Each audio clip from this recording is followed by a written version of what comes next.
This is the South Pacific Adventist News. Hello, I'm David Gibbons.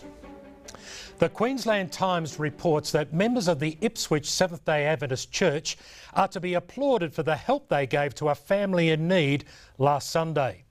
40 members volunteered to restore a family home after it had been trashed. Miss Thornycroft said friends had moved into her family home temporarily after her father had passed away last year, but when they left, they ransacked each room and left tons of rubbish behind. Church member Sandra Enterman, who works for a glazier, visited the house last week to provide a quote for new windows. She saw how distressed Miss Thornycroft was, so she asked for help at her Bible study group. Sandra's church friends call themselves the CIA, Christians in Action, and they bought mowers, trailers, cleaning products, buckets, shovels, chainsaws and whippersnippers. If something was dirty or broken, they replaced it, cleaned it or removed it, including 2 new toilets. The owner said that they had never experienced such generosity and would show their appreciation by contributing to future projects.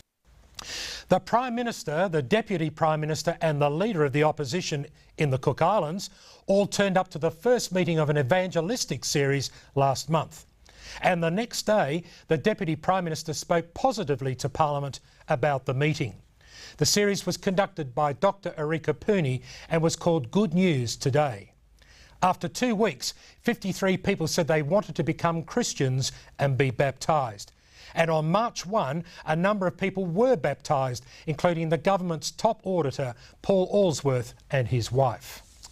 A group of university students gave away 400 goodie bags about Adventists during their university's orientation week.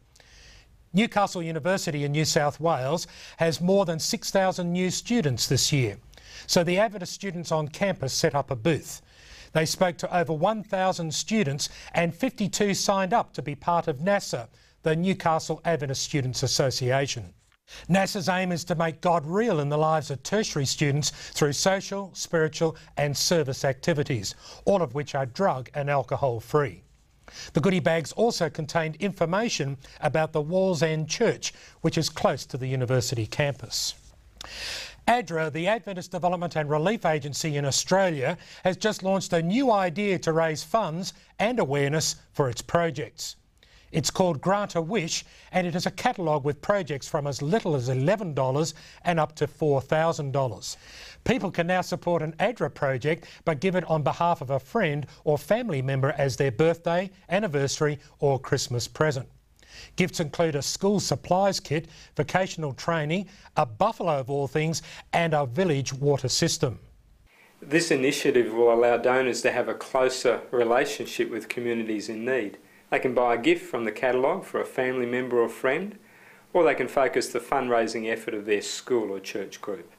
All gifts support development projects in Australia, the Pacific and Asia.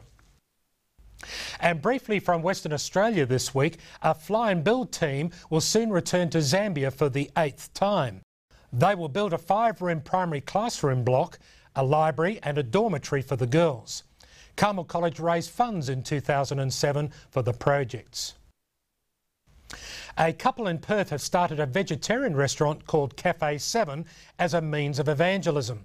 Lou and Sharon serve breakfasts, lunches and dinners and share their faith with patrons. Pastor John Horvath is having success growing churches on the north side of Perth.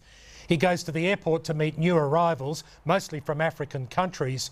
He helps them to fill out forms and even teaches them how to drive and get a licence. And in this week's record, university student leaders from across Australia come together for networking and spiritual growth. The Wanganui Chronicle in New Zealand ran the local church's ADRA advertisement too many times the same week that an additional 119 large bags of clothes were donated for the community to use. And the record editor says that the preciousness of the gospel means that we should give evangelism our careful, thoughtful and faithful best. That's the news for this week. Thanks for watching.